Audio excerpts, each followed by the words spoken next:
When the Roman Empire collapsed, most people lost everything. Their savings dissolved, their wages became meaningless, their coins turned into worthless discs of bronze. But not everyone was ruined. A small number of Romans walked through the collapse and came out the other side with their wealth intact, sometimes even stronger than before. They didn't do it by luck. They did it by holding the right things while everyone else clung to the wrong ones.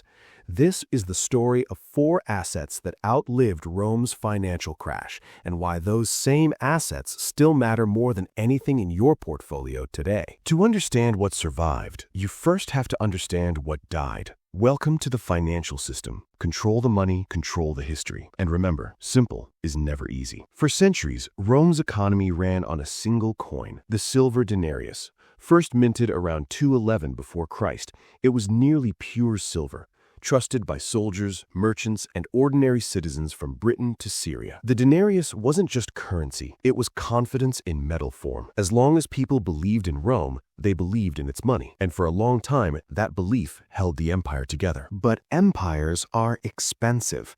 Legions had to be paid. Borders had to be defended. Roads and aqueducts had to be maintained. And wars, always wars, had to be financed. By the 2nd century after Christ, tax revenues could not keep pace with military costs, so emperors turned to the oldest trick in the financial playbook, debasement. Instead of taxing citizens more, always unpopular, they quietly reduced the silver content in each coin. Under Augustus, the denarius was about 95% silver. By Caracalla's reign in the early 3rd century, it had dropped to roughly 50%. By the time of Gallienus in the mid-3rd century, the denarius contained less than 5% silver. A coin once made of solid metal had become a disc of bronze with a thin silver wash. The people could see and feel the difference. Inflation followed. Prices rose because money was no longer anchored to anything real. A measure of wheat that once cost a single denarius might suddenly cost dozens. Soldiers demanded higher pay. Merchants stopped accepting debased coins, preferring barter or payments in gold. Local economies reverted to direct trade because the currency was no longer trusted. The crisis of the 3rd century, nearly 50 years of invasions, plagues, civil wars, and economic chaos, was not caused by barbarians alone. It was caused by a broken financial system. The barbarians just walked through the door that inflation had already opened. Diocletian tried to fix it with price controls. In 301 after Christ, he issued the Edict on Maximum Prices, fixing the cost of over 1,000 goods and services. Violators faced death. It was a disaster. You cannot control prices by decree when the money itself is worthless. The black market exploded, official trade collapsed, and the economy fractured further. Constantine later introduced the gold solidus around 312 after Christ, which restored some stability in the East. But in the West, the damage was already done.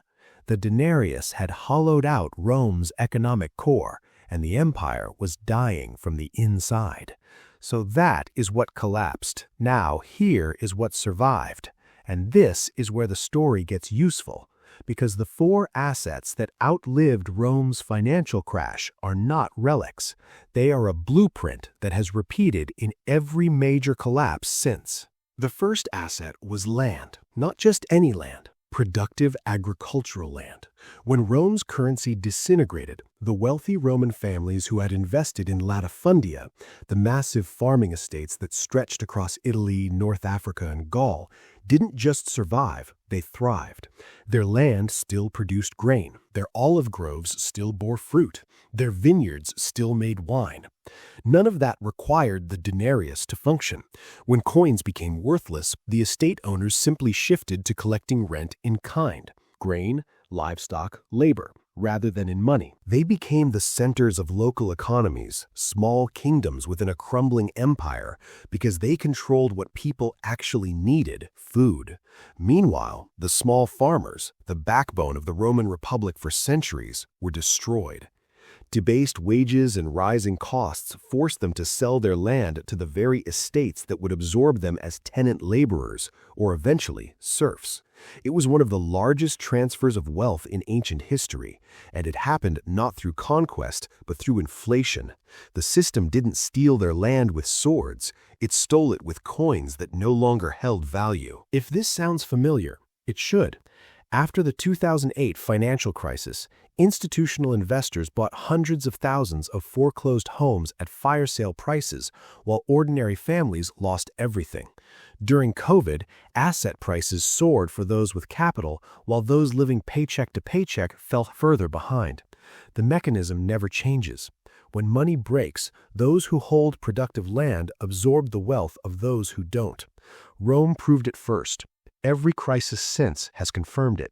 The second asset was gold, not the debased coins the government kept minting. Real gold. Pure, unalloyed metal that no emperor could dilute by decree.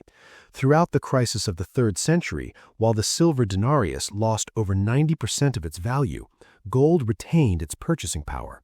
Merchants who had quietly accumulated gold, rather than trusting the official currency, preserved their wealth, while everyone around them watched theirs evaporate. This is not speculation. When Constantine introduced the solidus, a gold coin of consistent purity, it became the most trusted currency in the Mediterranean world for over 700 years. Gold worked because it carried a quality no emperor could counterfeit: scarcity. You cannot print gold. You cannot decree it into existence. You cannot inflate it away with policy. That is why, in every currency crisis from Rome to Weimar Germany to Zimbabwe, gold has been the one store of value that governments cannot destroy, not because of mysticism, but because of chemistry. It is rare, it is durable, and it cannot be fabricated out of nothing. The lesson here is harsh but clear. The Romans who trusted the official currency, who kept saving in denarii because the state told them it was money, lost everything. The Romans who doubted the system and held real gold outside the reach of imperial policy walked through the collapse with their purchasing power intact. Doubt was not paranoia, it was survival. The third asset was trade skills, the ability to produce something essential that other people needed.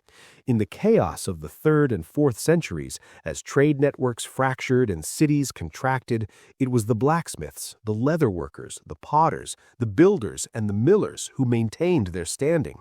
They could bargain their skills directly for food, shelter, and protection, bypassing money entirely. A carpenter who could repair a roof never went hungry, even when the coins in his pocket were worthless. This is the asset most people overlook, because it doesn't sit in a vault or show up on a balance sheet. But throughout Rome's decline, productive skills became the one form of wealth that could not be debased, taxed away, or confiscated. The Roman government could seize your property, drain your savings through inflation, and devalue your currency overnight. But it could not take your ability to create value. And in a world where money had lost all meaning, the ability to create value was the only currency that still worked. The pattern repeats everywhere. In Weimar Germany, factory owners and skilled tradesmen survived hyperinflation because they produced things people needed. In Argentina's repeated currency crises, the professionals who could export their services, doctors, engineers, software developers, escaped the trap while salaried workers drowned. In every collapse, money loses meaning, but production never does. People still need to eat, to build, to trade, to live. Those who can meet those needs are never poor for long. The fourth asset was infrastructure, not government infrastructure, but privately controlled productive assets. In the late Roman Empire, as the state could no longer maintain its roads and aqueducts, the landowners who had built their own water systems, their own grain mills, their own fortified storehouses, became the true centers of power. They didn't need Rome's crumbling public works. They had created their own. These estates evolved into the manors and fiefdoms of medieval Europe, not because feudalism was planned, but because privately held productive infrastructure was the only thing left standing when everything else had fallen apart.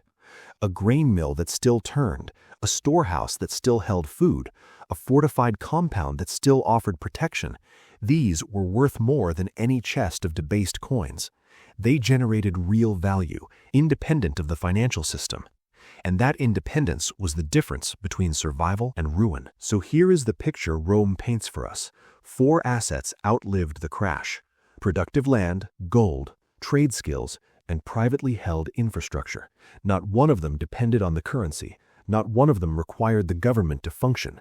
Not one of them could be inflated away, debased, or printed into worthlessness. They survived because they were real, because they held value that existed outside the promises of a failing state. Now look at your own portfolio. Look at your savings account earning less than inflation. Look at the currency in your wallet, backed by nothing but trust in a government running deficits that would have made Roman emperors blush. Ask yourself, if the system cracked tomorrow, not with a dramatic crash, but with the slow erosion Rome experienced, what would you actually be holding? History doesn't repeat, but if you don't understand it, it will crush you all the same. Rome's collapse wasn't about barbarians at the gate. It was about a financial system that hollowed itself out from within, and ordinary people who trusted that system until there was nothing left to trust. The 4 assets that survived weren't exotic, they were obvious. They were the things that held real value when illusions collapsed, and they still are. If this gave you a new perspective, hit subscribe. Its financial system in history leaves clues. I show you where the money leads.